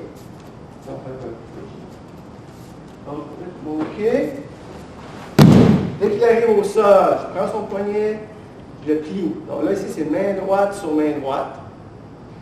Son poignet entouré entre le pouce et mon index. Et je plie son coude dans le creux, son creux de coude, pardon, dans mon poignet ici. Et je prends mon poignet de l'autre côté. Là, je remonte un peu. Ce qui fait que, j'évite les coups de poing. OK, vas-y, allonge son bras. Et, par contre, le coup de pied pourrait arriver, donc je ne reste pas là. Donc, je tourne sur l'avant, sur l'avant. Je tourne. Ici, pour l'amener au sol, je peux appuyer avec mon avant-bras contre son épaule ici, pour le faire tourner plus. Si son bras est pris en dessous, sortez votre bras, monsieur. OK. Et je vais mettre mon genou de travers contre son épaule, je mets le bras dans le dos. Je vais mettre mon autre genou, alors, il y a 4 points de contrôle. Alors, j'ai l'axe des épaules contrôlé avec mon genou droit, l'axe des hanches avec mon genou gauche. J'ai un clé d'épaule maintenu par ma cuisse gauche ici que je pourrais serrer. Et le poignet maintenu par ma main droite ici. Donc, et je dis, monsieur, main sur la tête, croisez les pieds, monsieur. Puis on va le faire dans un autre angle.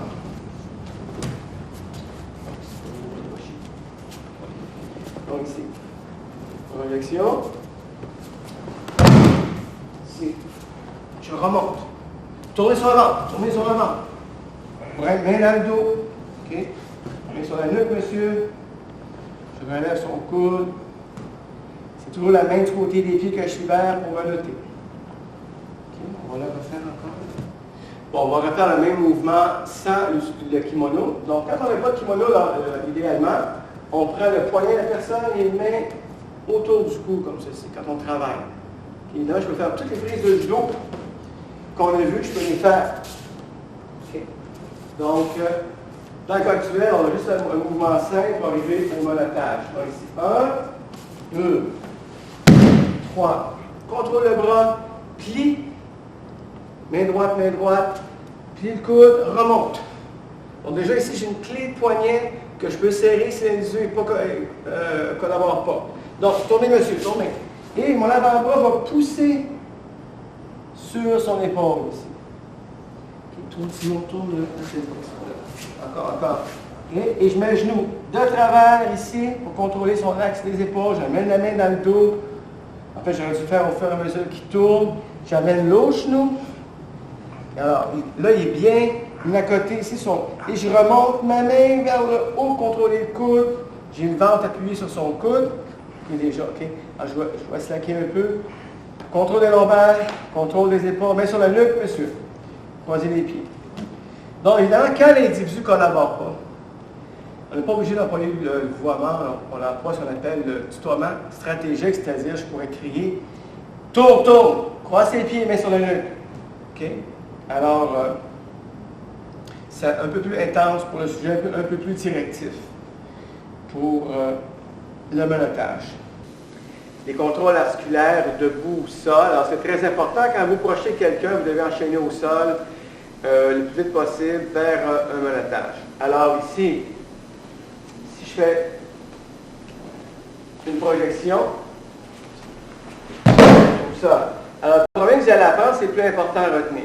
Donc, j'ai projeté la personne, je pense sa main dans mon bras droit, tourner le poignet pris entre le pouce et l'index. Je plie son coude, je le remonte ici. Mon poignet est dans le creux de son coude, je prends mon poignet et je remonte. Donc, il y a une pression sur le poignet ici. Si vous avez un coup de poing, S'il est placé tourné sur le côté, le coup-pied ne pourra pas me le donner. OK? Tourne sur l'avant. Tourne, tourne. Graduellement, ici, je mets son bras dans son dos, les genoux sur son dos. Je relève son coude appuyé contre ma poitrine, main sur la nuque, pied croisé. Puis on va refaire le mouvement dans un autre angle. Je vais expliquer certains détails. Donc ici, projection, soulève la personne. Alors, c'est pas le creux du coude dans le creux du coude, mais dans le poignet ici, donc ça fait la pression sur le poignet. Tourne sur le ventre. OK, je vais le faire dans un autre angle.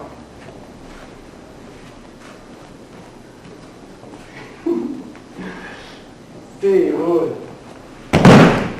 Ici. Hop, tourne, tourne. Genoux appuyés sur son dos. Je mets le bras dans le dos. Ici.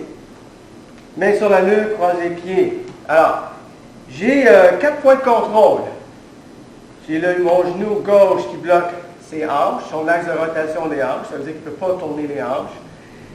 Mon genou droit qui bloque l'axe de rotation des épaules. Il ne peut pas tourner les épaules. J'ai ma cuisse gauche qui pousse sur la clé d'épaule ici. Donc, si je veux augmenter la clé d'épaule, je vais serrer mes genoux ensemble. Finalement, j'ai le poignet que je peux tenir à l'envers par le tranchant de la main, tirer vers moi, ou que je peux tenir pouce dans le pouce vers le haut. Je libère toujours la main du côté des pieds. C'est la main qui va menotter. Alors, je m'assure qu'il a la main sur la nuque. Normalement, il a la tête tournée de l'autre côté, parce que si je mets les menottes ici, il ne faut pas que les crocs, les menottes arrivent dans les yeux. Tourne de l'autre côté, ici. Donc, je menotterai, je me mets dans le dos, je menotterai l'autre main. Alors, deuxième contrôle articulaire de boussole, c'est que après la projection, ici. Comme tantôt, je passe la main dans l'autre ici à l'envers, là. Et là, l'individu a le temps de plier son coude. Alors, je pousse son coude dans son visage. Alors là, il est en clé d'épaule. Un début de clé d'épaule, je tire ici, je pousse. Tournez sur l'avant. Tourne, tourne, tourne. Je suis la personne et je l'emmène. Menottage, je mets sur la nuque, croise les pieds. Alors, le reste, c'est les 4 points de contrôle. Par rapport aux 4 points de contrôle, ils ne sont pas toujours nécessaires. Dans le sens, je peux avoir un genou au sol. Quand la personne, par exemple, est obéissante, ou quand la personne est plus légère que moi, je peux aussi avoir l'autre genou au sol ici pour contrôler son épaule. Troisième contrôle articulaire de boussole. Après une projection, je tiens le poignet de l'individu en flexion. Donc ici, j'ai ce qu'on appelle un côté gaishi, c'est-à-dire que j'ai les 2 pouces sur sa main qui est tournée à l'envers et j'exerce une pression. Je vais contrôler également sa jambe, son bras, pardon, entre mes jambes, ici.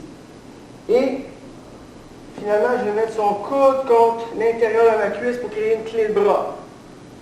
Alors, quand je suis bien enclenché, je passe mon pied gauche par-dessus la tête et ici, il y a une clé.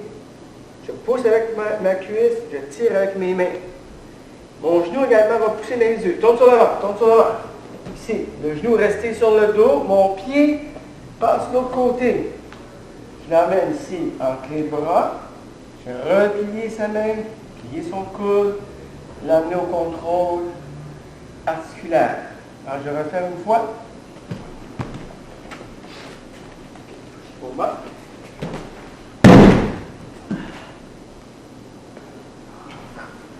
Tourne.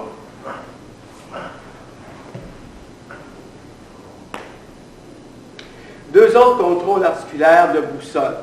Dans les deux contrôles qui suivent, ça va dépendre de la position où Oki peut se lever. Alors, jusqu'à maintenant, ça allait bien, Oki était étendu sur le dos. Mais quand Oki se lève tout de suite, je dois réagir. Alors, comment réagir ici?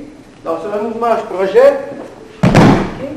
Alors, Oki a toujours 2 choix. Soit qu'il se lève en s'assoyant, okay, comme ceci, soit qu'il se lève en tournant le dos à moins. Donc, si OK, ça se peut aussi que j'ai perdu son bras.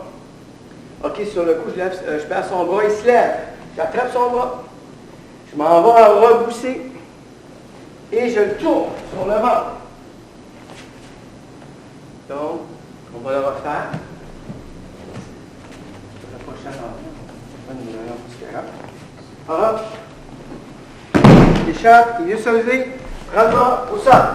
Donc, je vais faire un tour, un demi-tour.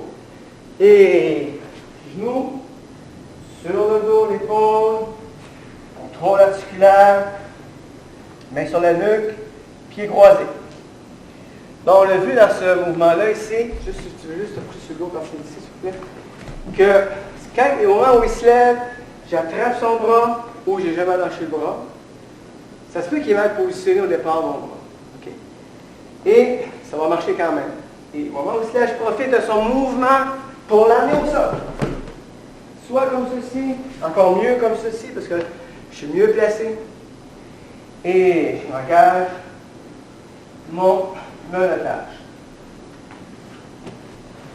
Deuxième possibilité, que je sois sur le dos, après une projection, il veut tourner, il veut se lever en se tournant sur le ventre, comme toi. J'accroche son bras, ici, en clé, sur le ventre, Alors, on va le refaire.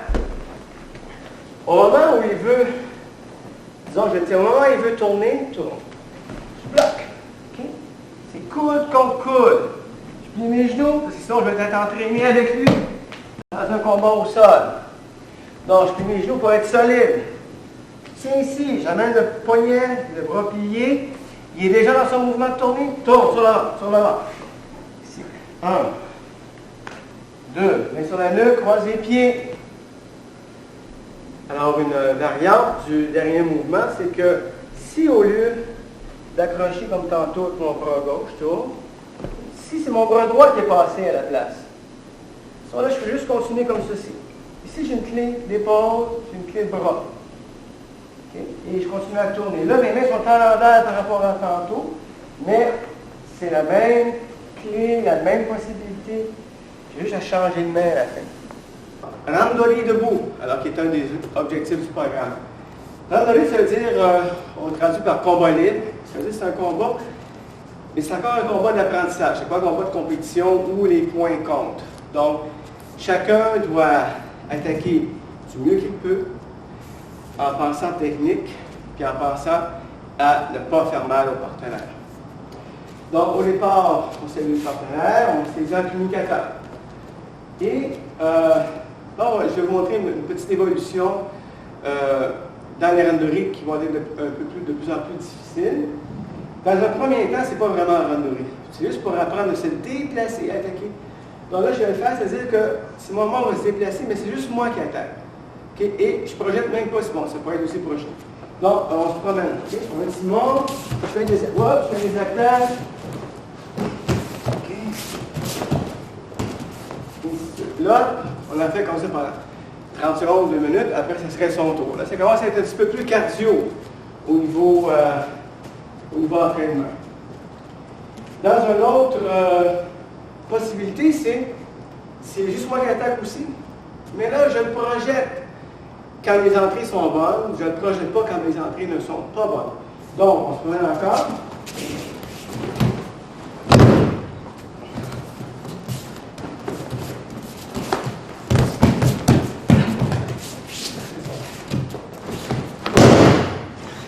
OK. Une autre possibilité,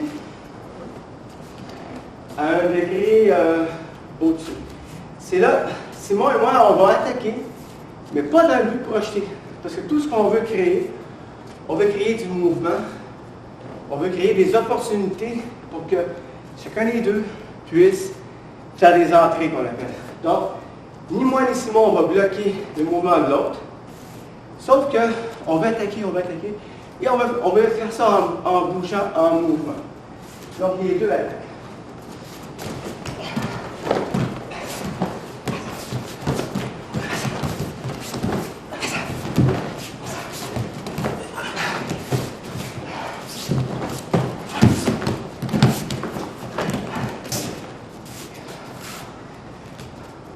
une prochaine étape dans la randonnée, ce serait qu'une personne attaque pour le vrai et l'autre va apprendre à bloquer.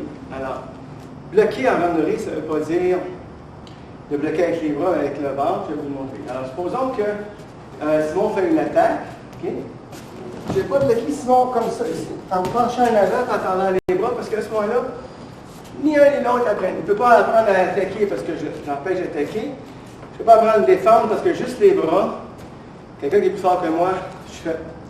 Donc, pour apprendre la vraie façon de bloquer, c'est que quand il tourne le dos, je plie les genoux, je pousse mon ventre. Hein, le ventre, en japonais, c'est hara. Je pousse mon ventre vers l'avant. Je l'empêche de projeter. Comme je suis droite, que je ne bloque pas avec mes bras, il peut faire son entrée.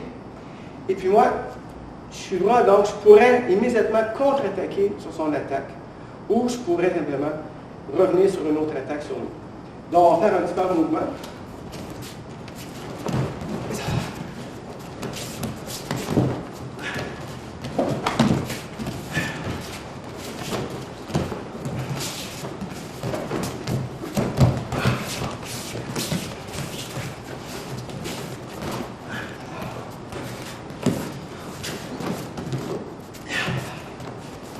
Alors, une coche au-dessus de ça, on entre dans la randonnée véritable, c'est-à-dire les deux peuvent attaquer pour le vrai, donc les deux essaient vraiment de projeter la personne adverse, mais les deux sont dans une position où on laisse l'autre entrer, on bloque avec le hara, on évite d'utiliser les bras, quoique par réflexe, on va toujours le faire un peu. Donc ici, je vais faire une petite démonstration.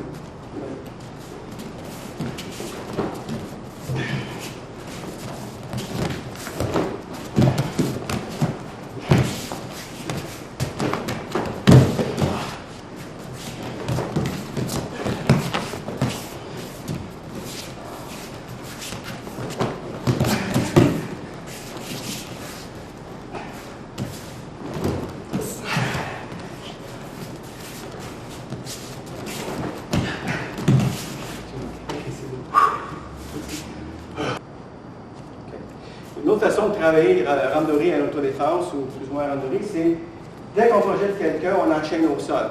Donc, il faudra que je sois randonnée avec Simon. Okay. Je projette, par exemple, pour s'auto-égaler au sol. Donc, dès que je tombe au sol, j'enchaîne. Ici, Kizagatame, comme ceci. Donc, si vous venez pousser mon menton aussi, hop, je tourne. Soit que j'emmène à Wakigatame. Ici, soit que c'est le retour ici. Ok, encore ici, je pousse sa main, je tourne vers lui et je l'amène à l'Udegarami. Okay. Ou ici, il tombe au sol, il vient mettre sa main pour me pousser, j'amène sa main, son bras à l'Udegatame. Ok, comme ceci. Ou encore ici, je pourrais aller à Hanagatame. Donc, l'idée, dans le fond, c'est qu'on se promène. OK, si je réussis à le projeter, puis, hop. Donc, j'enchaîne au sol avec les immobilisations qu'on a apprises. OK. Puis, regarde ta main. Regarde ta main. Tourne. Regarde ta main, je peux passer à cheval sur lui. De la position à cheval, je peux ramener un contrôle articulaire. On est sur le dos, sur le ventre, main sur la nuque, croiser vos pieds.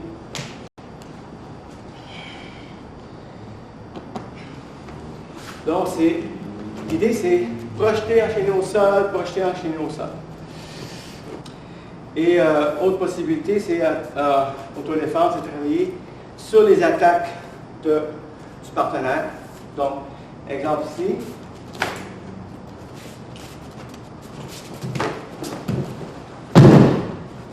Au sol. Et autre exemple, c'est ici dans le dos.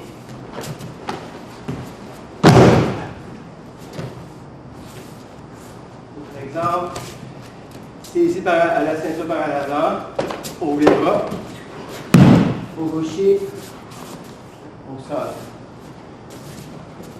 On va travailler donc différentes attaques librement, pour que ça devienne un réflexe, dans le fond, de projeter et de tenir au sol. Alors là, on aura l'étude des coton ouatés parce que je vais parler qu'est-ce qui peut se passer réellement sur la rue.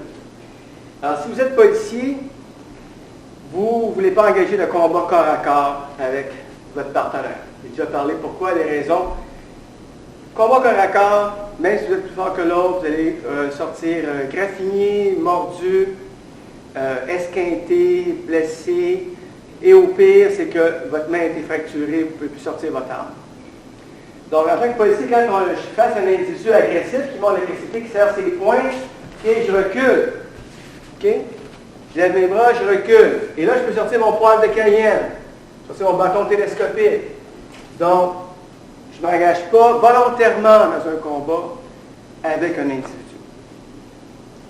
Par contre, dans les situations où l'individu nous a saisis, les projections du judo, si on a vu, ça va aider. Alors, première situation, l'individu, par exemple, me lance un coup à crochet. Penche, hop, j'ai agrippé la personne. Deuxième situation, l'individu se prépare à donner un coup et mon réflexe, c'est de rentrer dans lui, agripper.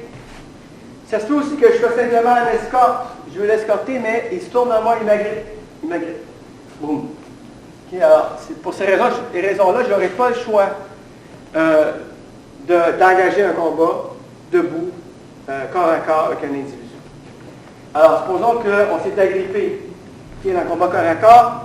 Alors, les choses que je dois surveiller face à un partenaire agressif, c'est les coups de tête. Alors, je vais vous montrer. Les coups de tête, c'est le front sur le nez. Alors, le coup de tête de face, boum. Coup de tête de bas en haut, boum, remonter vers la personne. Coup de tête de côté, dans la figure de la personne. Alors, pour cette raison-là, je me colle toujours la tête tournée sur l'individu.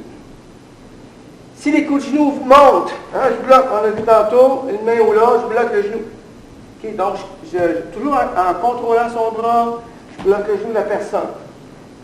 Okay. Maintenant, qu'est-ce que moi je peux faire face à un individu qui travaille comme ça? Okay. Alors, c'est le coup de diversion. Alors, les coups de diversion, les exemples ici, c'est je tiens ici, je lâche, boum, pompe dans la figure, boum. Okay. Ou coup de coude. Alors, même sans lâcher, ici, je peux faire un coup de coude directement au plexus, comme ceci, boum. Okay. Je frappe la personne dans le plexus. Ça va le déstabiliser. Je peux aussi faire des coups de genoux à la poitrine, coups de genoux dans les parties. Okay. Je peux faire aussi des coups de genoux latérales. Alors ici, coup de genou latéral en rond sur la cuisse extérieure, le nerf fémoral, boum, ici. Okay. Alors quand ça rentre, okay, l'individu a ce qu'on appelle un chariot. Alors pour faire un enchaînement ici, si je fais ceci, ici après l'amener l'individu au sol. Okay. Si je fais un coup avant, il va pencher. Il va pencher à l'avant, j'enchaîne. Sol. Contrôle au sol. Et une chose ici, alors je peux faire un enchaînement et tourner ici, hop, amener au sol la personne, ouvrir avec, aller au sol. Alors autre chose au niveau de l'engagement physique debout, c'est qu'on peut faire aussi lâcher la personne de différentes façons. Alors quand l'individu nous agrippe, okay, on peut par exemple prendre un poignet, coiffer le pouce avec la paume de la main ou son pouce, faire plier le pouce à l'intérieur. Lâche. Il pousse à l'intérieur. Ici, lâche. Autre façon ici, je pourrais tenir son poignet, tirer mon revers ici. Donc, cette main-ci tire un bord et l'autre main tire de l'autre bord. Je fais lâcher. Une autre façon ici, c'est la clé en S. Donc, je tourne vers lui, ici, mes épaules. J'enroule son tranchant de la main avec mes doigts, le pouce dans son pouce, sur mes épaules l'autre part. Et je vais tirer le bras pour le faire plier. Donc, c'est la clé bras S. Au sol, monsieur, au sol.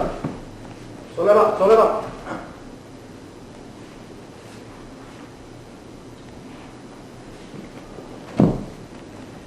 Une autre façon ici, c'est ma manche.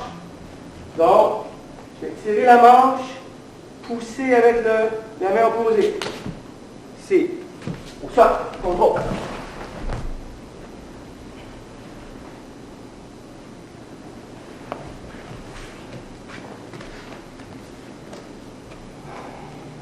autre façon que vous allez voir au cours de maîtrise. Je saisis les deux revers, me secoue, OK? Trop fort pour que je puisse le faire lâcher. Il est trop fort. Là, je frappe sur le nez. Lâche, lâche. Alors, je ne frappe pas comme ceci parce que ses dents pourraient me couper. Je tourne la main. Lâche, lâche. Ce qu'il va faire, c'est qu'il va finir par lâcher un bras pour se protéger le visage. OK? Alors là, j'enchaîne. Soit des garamines, soit et bon. Pour ça.